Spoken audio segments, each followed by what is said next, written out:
Well, welcome everybody to Church Online at Vortex Church. Today, we're doing Church with Friends. We're so thankful to get to spend a few moments with you this Sunday morning.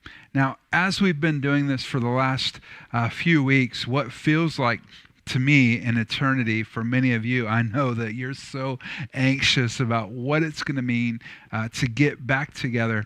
We are making those plans right now. What we can tell you is that we know it's only a few short weeks, and for that, we are so thankful. We miss you so much. If you want to get an update on where we are with our plans to be together again, just go to vortexchurch.com/COVID-19, and there you can get an update on kind of where we are with our plans as we move forward. Now today, as we kind of gather together, let me just remind you, let's kind of put the service for yourself on the biggest screen that you have. I mean, if that's a computer, do it there. If it's where you would watch normally your football games, maybe on the big screen in the living room, put it there. You can watch this on YouTube, you can watch it on Facebook, whatever you need to do to get it in the most visible spot in the room, simply to minimize distractions. Why? Because we are all distractible. All of us got some version of ADD or something like that. Anything happens around the room, and what happens? Our attention kind of gravitates to that, which is why we tell you often, not just watch it on the big screen, but then log on and interact on your phone or on a smaller screen. It gives you a chance to chat. So take a moment right now as you log in into the chat feature on Facebook or our online campus and just say hi to your friends that are joining you today online. Now, we are so thankful to get to do that. So as we do this today, we want to just focus on the relationships that are there, focus on what the Lord has for us to do. And really, as we do that, we believe that God is going to speak to us today. So minimize the distractions, allow this moment to be sacred, focus your heart, focus your attention on God. Now, as we get ready to kind of move into worship today, I just want to thank you. You guys have been so generous during this season. It's really hard to imagine 3 months ago that we would enter into a season where, as a church, we would not meet face-to-face for 3 months. I mean, realistically, if you would have told me that 3 months ago or at the beginning of 2020, I wouldn't have believed you. But here we are, 3 months later, and here we are online. We're able to do this because there are people like you who believe in what's happening at Vortex, and they want to invest in it. Because you give, our healthcare workers locally have been fed. Because you live, or because you give, they're locally, thousands of families have been fed locally, thousands of meals given away locally. Because you give, we're training the next wave of church planters that are coming out of the network that we're a part of, the ARC. We're able to give and fund and resource them because you give. There are children in Honduras today that are eating a warm meal simply because you give. Our church is not bankrolled by one person who's writing big checks or by an organization that's kind of underwriting what we do. We can do what we do because there are people like you. So we want to encourage you, pray about giving. You can give online at give.vortexchurch.com. We'd encourage you, get online, give, find a way to maybe create recurring giving if your income is kind of standard and repeats itself. It's an easy way to make sure that we don't neglect being faithful with the resources that we've been blessed with. We're so thankful because you've given. So much has happened in the life of our church in this season, and we can't wait to get back together in just a few weeks and share that with you. Now, as we get ready to worship today, let's prepare our hearts as we watch this video.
circumstance. I believe that you are my fortress. You are my portion. You are my hiding place. I believe you are the way, the truth, the life. Oh, I believe you are the way, the truth,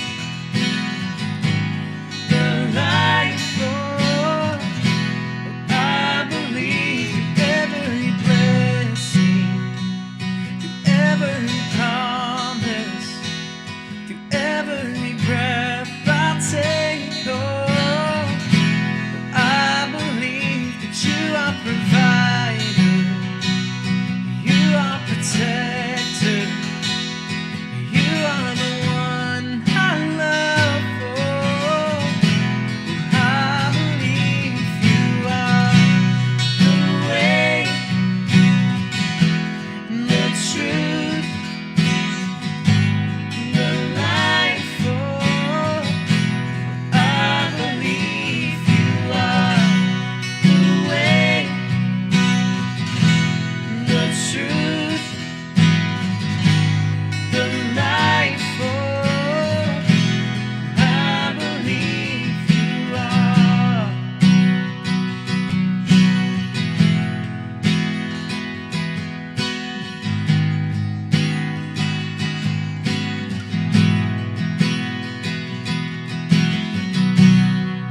It's a new horizon, and I'm set on you, and you meet me here today with mercies that I knew. Yeah, all my fears and doubts, they can all come true, because they can't stay long when I believe you are the way,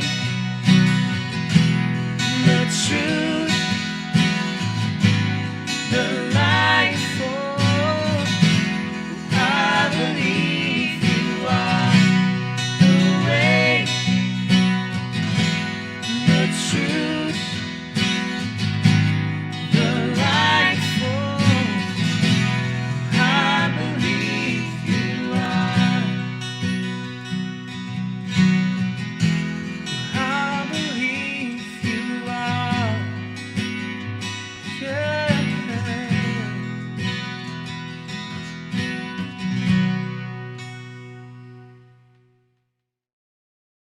Well, for the last few weeks, we've been talking about friendship. I don't think there's anything that perhaps is more important in life that may add to the texture of our experience than friends.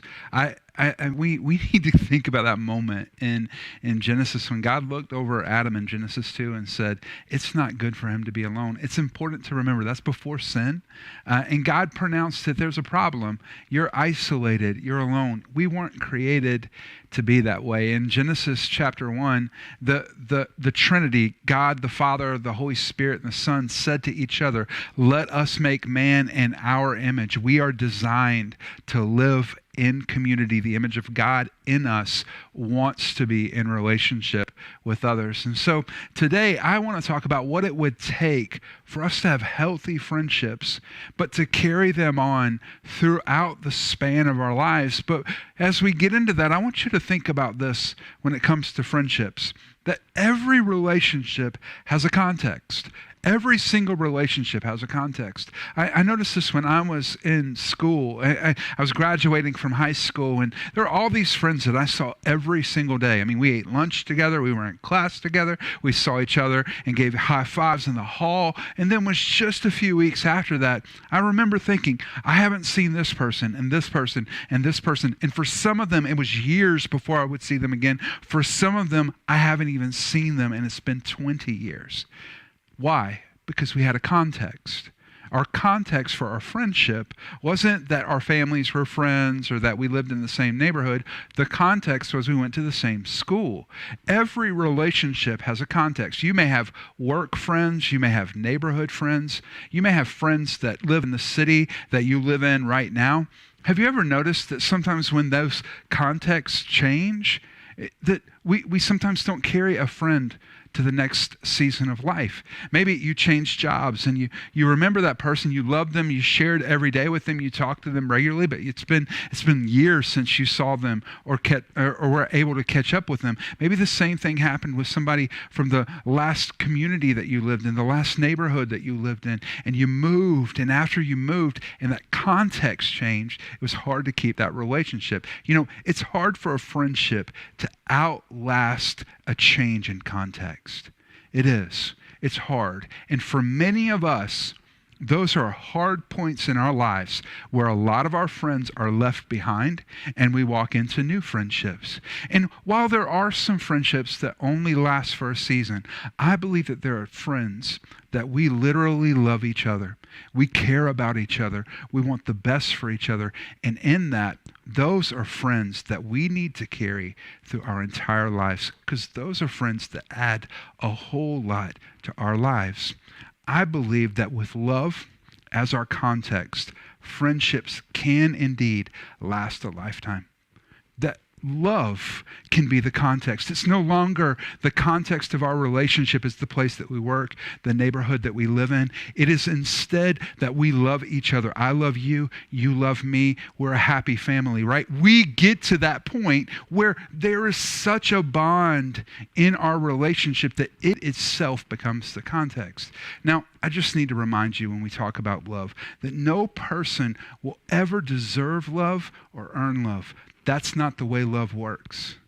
As a matter of fact, to love somebody, you have to be willing to love them when they're at their worst, when they're at their most challenging, when they're the most difficult. We have to be willing to walk through difficult and challenging seasons. If you're going to have friends that last a lifetime, you're going to go through some seasons where it's going to be challenging, where there's going to be the potential to be offended, where there's going to be the potential to be hurt, but instead, we learn to navigate it with grace and mercy. I think that's what love looks like. Love is the gift of grace and mercy. Grace being unmerited favor, mercy being the impartation of not having to experience the punishment that you might rightly deserve because of something that you've done. Grace and mercy might be easy to think about those as being the two sides of the same coin that we would call love.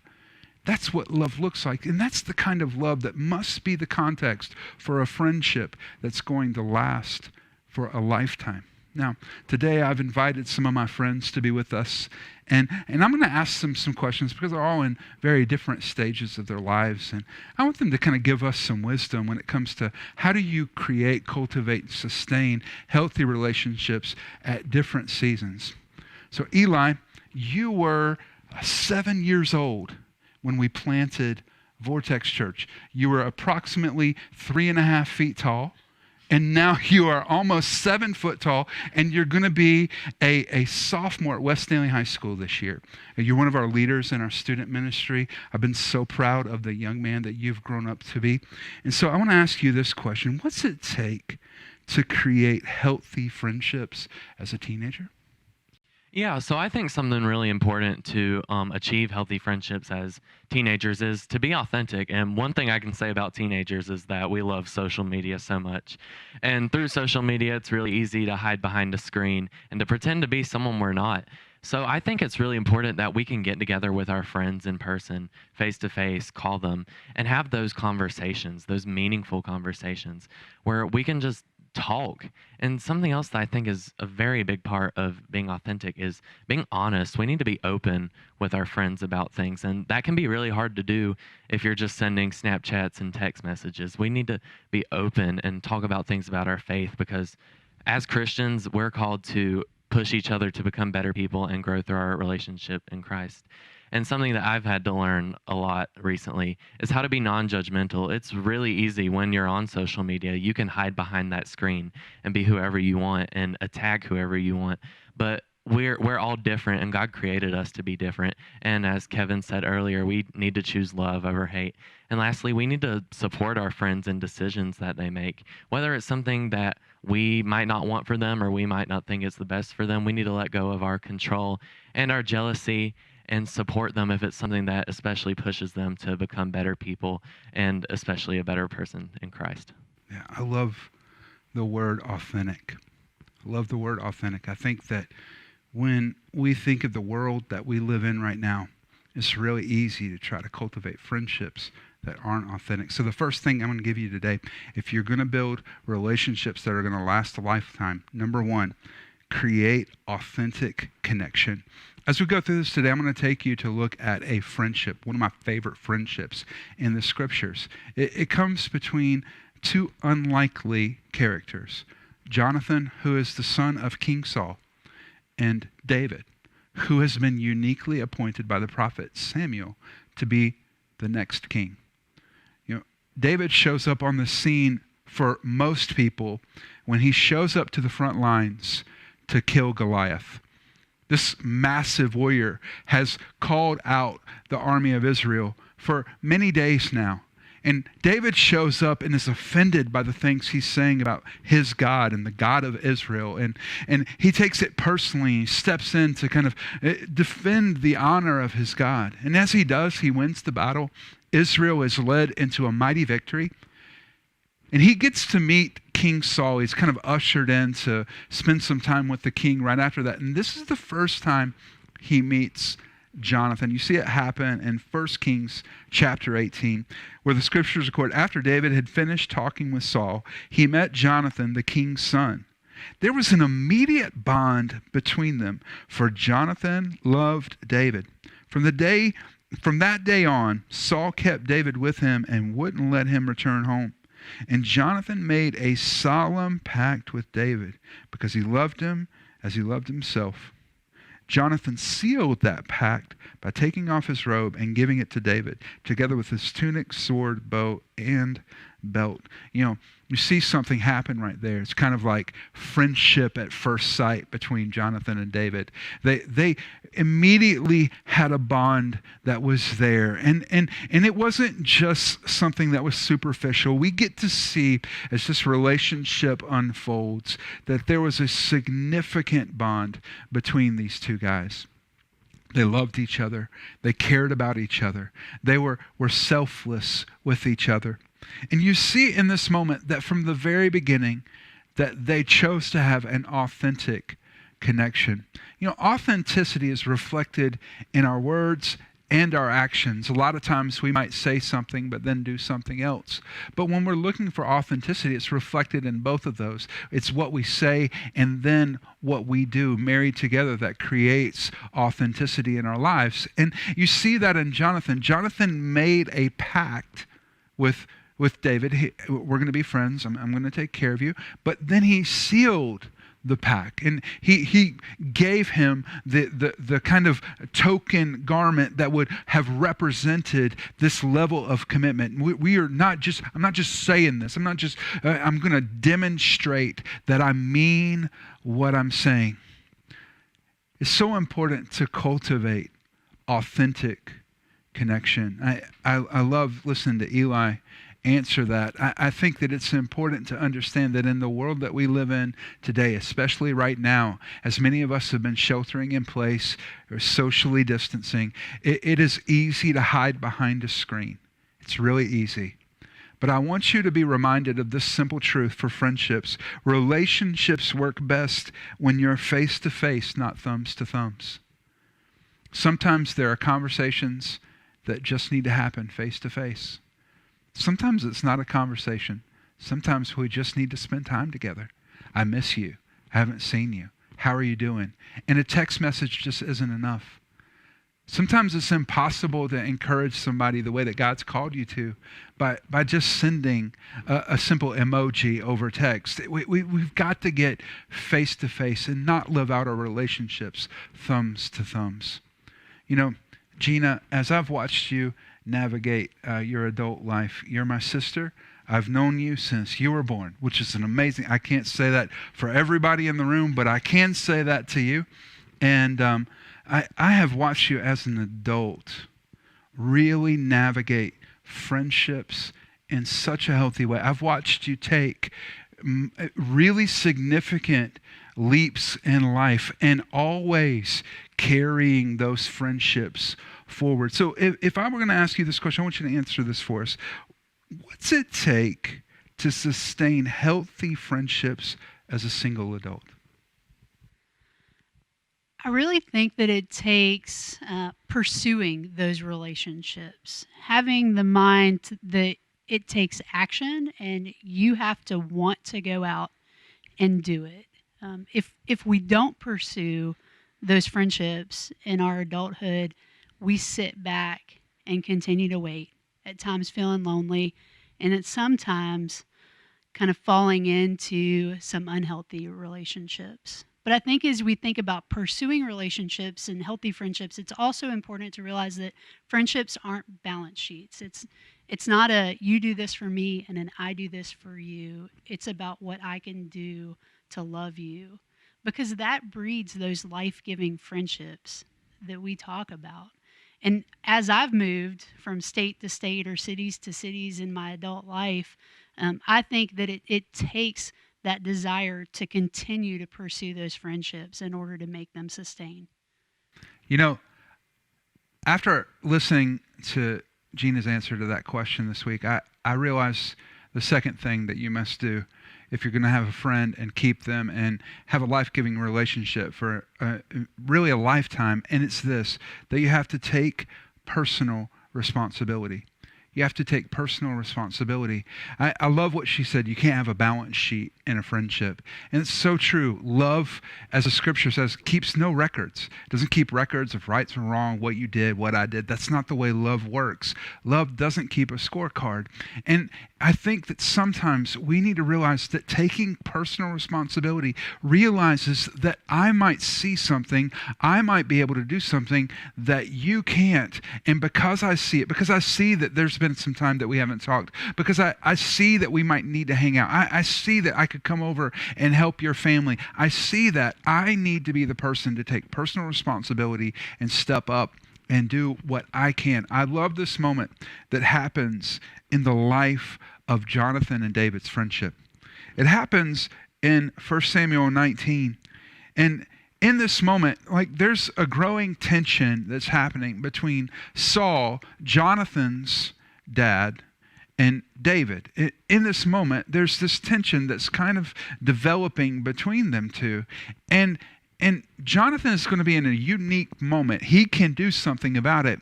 And because he can, he does. Look at this. The next morning, Jonathan spoke with his father about David, saying many good things about him. The king must not sin against his servant David, Jonathan said. He's never done anything to harm you. He's always helped you in any way that he could. Have you forgotten about the time he risked his life to kill the Philistine giant and how the Lord brought a great victory to all of Israel as a result? You were certainly happy about it when it was about it then. Why should you murder an innocent man like David? There is no reason for it at all. So Saul listened to Jonathan and vowed, as surely as the Lord lives, David will not be killed. Afterwards, Jonathan called David and told him what had happened. Then he brought David to Saul, and David served in the court of the king, as before. See, Jonathan was in that unique position. He had a relationship with his father, and he had a relationship with his friend. And because of that, he was able to do something that nobody else could do. He took personal responsibility for something that wasn't necessarily his responsibility. I see this in this moment, and this is something that we need to kind of embrace if we're ever going to have healthy friendships, and this, that you can wait and complain, or you can be a part of the solution. Right now, I think that we just need to embrace that in life in general. There are a lot of us on the sidelines of life complaining about things that you could be a part of the solution for. We can wait. We can not take personal responsibility. We can deflect that to other people, and we can complain, or you and I can step up and be a part of the solution. You know, in friendships, it works that way. You can wait, complain, and what happens? there's distance. Or you can take personal responsibility and you can sustain a life-giving friendship throughout your life. You know, there's another stage that kind of comes as you begin maybe to grow in life, and many of us have been there or are there, and kind of that's where me and Brian are. We both have 3 kids, all very young. And so, Brian, I love the way that you and Jen do life. You are incredible friends. You've been incredible friends to Amanda and I and so many people in our church. I love you guys. You're incredible leaders. And I was just thinking about you guys as I was preparing this. And so I want to ask you this question. What's it take to maintain healthy friendships when you have a family? I think, for me and Jen and our kids, what we've really learned as we've grown our family through the years is to approach relationships with humility and be humble. And it's not something that just Jen and I try to work on for ourselves, but it's something that we try to teach our kids and instill in them because we think it's important through all phases of life, just to approach a relationship with humility and staying humble. We believe that opens up the door for a deeper connection.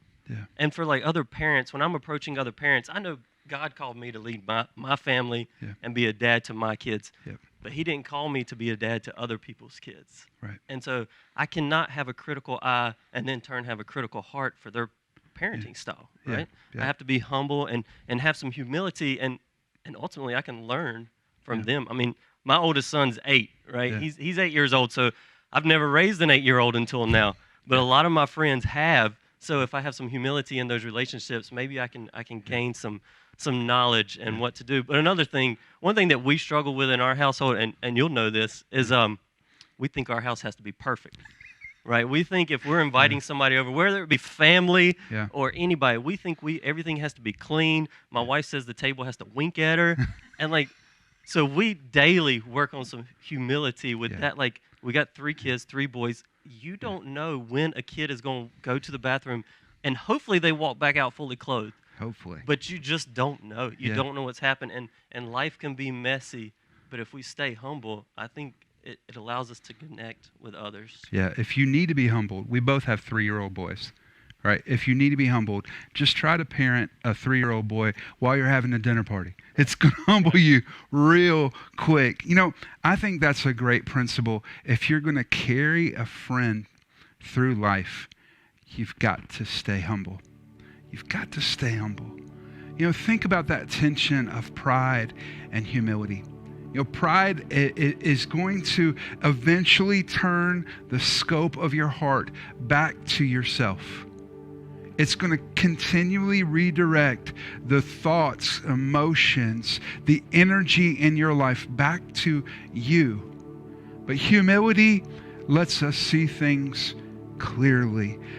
And there's this beautiful moment in the life of Jonathan and David. This happens as the tension between Jonathan's dad, Saul, and David begins to escalate. And if you know the story, it's going to end up with David having to run and flee and hide and try not to get killed. And Saul's going to pursue him and chase him and do everything to hunt him down. And there's this moment when they come face to face. It's one of the last times they speak. In 1 Samuel 20, beginning in verse 3, it says this: Then David took an oath before Jonathan. Your father knows perfectly well about our friendship. So he said to him, I won't tell Jonathan. Why should I hurt him? But I swear to you that I'm only a step away from death. I swear it by the Lord and by your own soul. He's trying to convince Jonathan that, you know what, I'm telling you, you may not know it, but your dad is trying to kill me. Your dad is trying to kill me. So think about that moment. Think about that moment. In this moment, Jonathan is the prince. In everybody's eye, Jonathan is the person who has the rightful claim to the throne of Israel. He should be, in the commoner's perspective, he should be the next king. He's the son of the king. But he loved David more, you might even say, than he loved himself. Look at his response. Tell me what I can do to help you. That's the prince speaking to a shepherd. He didn't consider his position to be above. No, he took the attitude of a servant and said, tell me, David, what can I do? The story would then begin to unfold, and it gets pretty ugly as they begin to find out that Saul indeed is planning to kill David. And so in the last moment that Jonathan and David see each other at the end of 1 Samuel 20, there's this beautiful moment where we see that humility comes. And it shows us why humility is so important, because we need to understand that the opposite of humility is pride, and pride kills, but humility gives life. Pride will choke your relationships. It will choke your connection. It will keep you isolated and alone, but humility will give life to your friendships, your relationships, your marriage. It will bring life to your relationship with the Lord. And there's this moment where you see this. It's Jonathan speaking to David, and it's going to be the last time they talk. So at last, Jonathan said to David, go in peace, for we have sworn loyalty to each other in the Lord's name. The Lord is a witness of the bond between us and our children forever. Then David left, and Jonathan returned to his town. Jonathan said something that you can't say if you're carrying pride. Jonathan said, go in peace. Go in peace. You can't speak peace when your heart is filled with pride. But because Jonathan had carried an attitude of humility with David, he could speak peace into a moment that was anything but peaceful. And I want you to notice what happened in that moment. He said, David, this is not just about us. The bond that we share goes far beyond this moment. This is what friendship does. Friendship alters the trajectory of families. And he said, listen, I want you to see this.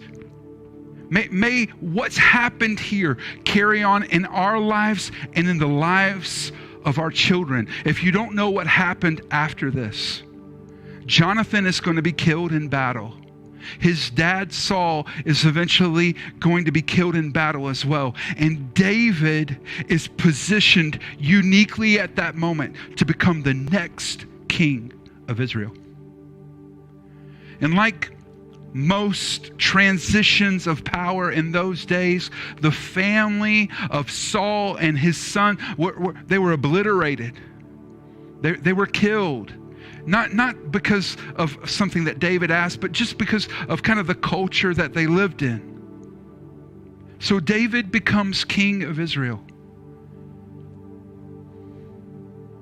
And he remembers that moment with his friend. And he calls in his aides and he says, hey, tell me, are there any children left of my friend Jonathan? I want to be able to show to them the kindness that was shown to me. And his aides went and looked, and they could only find one. And they came back and reported, we found one son of Jonathan that remains. His name is Mephibosheth. He's a cripple. He's homeless and living as a beggar. His feet were deformed when he was born. And because of that, likely when the overthrow happened, he was never seen as a threat, so he wasn't killed. So David dispatched his people and said, go get him, bring him in here. And from this moment on, he will live as a child in the house of his father, a son in the house of the king. That's what friendship does. So in John 15, when Jesus said, I no longer call you servants, I call you friends, just like beggars who have been lost to our own ways, who were never on our own going to be good enough to deserve or earn the love of the Father. Jesus was dispatched to bring us back into the family of God. Every day that David was king, a crippled boy was ushered down the hall to eat with his family.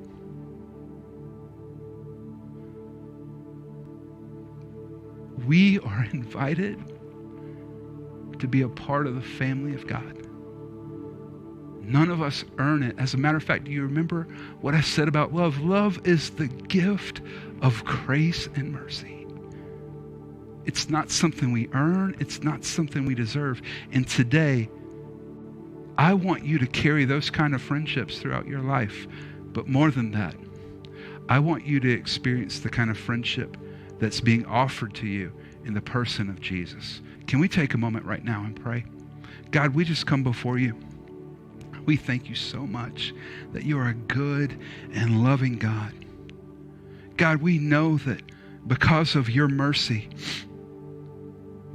because of who you are, we don't suffer under the weight of our sin. Because of your grace, we have been given unmerited favor. We have been granted a relationship that we do not deserve. We could never earn it.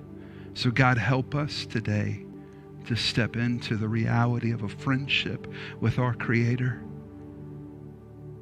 And help that friendship, the way that we are loved and we get to love you, help that to become the template for the way that we love others. God, help us to build an authentic connection with you. God, help us to take personal responsibility for taking the next steps spiritually and continuing to develop and grow in our walk. And God, help us to stay humble so that we know that this life is not about us. It is always about you. So look at me. Look at me real quick.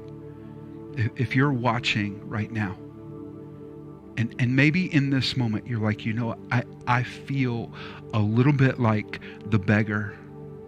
I feel unworthy. I feel broken. I feel lost. I feel a million miles away from anything that is meaningful or helpful or hopeful. I want you to understand that God sent his son Jesus to come after you so that you could be made right with him. All you need to do is just say yes.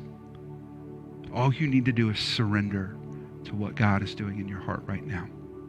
If you're at our online campus, you're going to see a button come up right now. It's going to invite you to raise your hand just to say, that's me. I surrender. If you're at one of our streaming platforms today, take a moment right now. Just type it out in the chat. Just say, I surrender. If you want to, we'd love to be able to connect with you today. You can text just the simple phrase, I choose Jesus. ICHOOSE. I choose. Text that into 97000. And if you do that, we get to follow up and pray with you and encourage you as you begin to take those next steps of following Jesus. We love you. We are so thankful for what God is doing in your heart right now. And as we continue to kind of lean into that, I want you to take a moment right now and let's continue kind of in a worshipful attitude. Let's continue to pray and ask God to speak to us as we watch this video. Jesus said, "This is the first and greatest commandment. Love God with all your heart, soul, mind, and strength. And the second is like it. Love others as you love yourself." So the question is, do you love? I mean, do you really live the definition of love? Are you patient? Are you kind? Do you celebrate in the blessings of others? Are you humble? Have you died to self? Are you slow to anger? Do you keep no record of wrongs? Do you always protect, always trust, always hope, always persevere? This is what it means to love, the way God intended. So the question remains, do you love? Well, hey, everybody. It has been so good to spend this time with you today. We're so thankful for a few moments that we get with you to invest in your life. We believe in you. We love you. We believe that God is doing something in this season, though it may be difficult. He's with you. He's with you. You're not alone. You're not left just to your own devices. In this season, no, we're here for you. We're here for you. We love you. We've been praying for you. We've been believing God to do something amazing in your life. But not just that, the Lord himself is with you. Isn't it good to know that we're never alone, that we can live in the eternal presence of God? And lastly, as we get ready to go today, I just want to remind you of one simple thing we've been saying. It's so important for us to remember this. In a time where it feels like fear and doubt and insecurity is running rampant in the world that we live in, God's got you and God's got this. We love you so much, and we'll see you back next week.